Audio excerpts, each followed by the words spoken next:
Greetings from Farmer Bill at Mays Valley Farm Market and Winery. Well, I just got done talking to my father-in-law, Kay, who's on that John Deere 4050 right there. And he's cultivating our onions, and there's a little bit of leeks over there too. So that's what he's doing today. We are trying to beat the rain. The rain's coming up, and we got a whole bunch of hay to make too.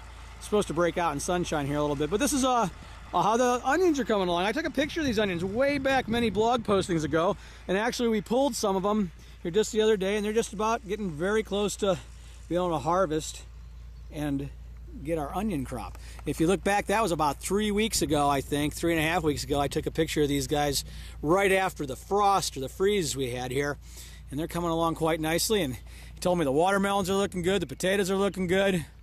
Everything's looking really good, and we have our high school crew of boys out there. School just let out last week, and if this isn't a college plan or not, but here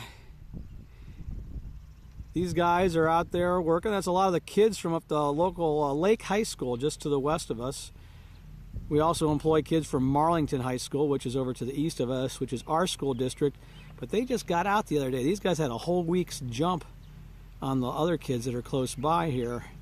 So what we're doing here is cultivating, destroying the weeds in between the rows, and there's a lot of handwork you have to do too, because the cultivator, as you can see, only gets so close, and it leaves some weeds right along the edge of the raised bed, and so you have to go in there by hand and finish up and get a little bit more along the edge.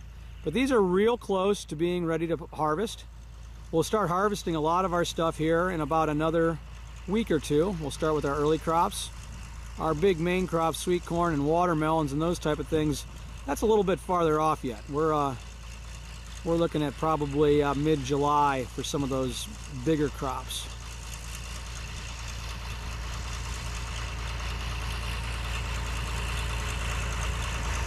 Cultivating does a couple of things, though. You don't want to stir the soil any more than you have to, because it brings weed seeds up. But we get it's getting late enough in the season now, this crop's about done.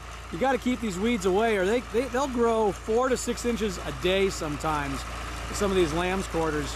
So we're going to go through here, and it just lightly scratches the soil.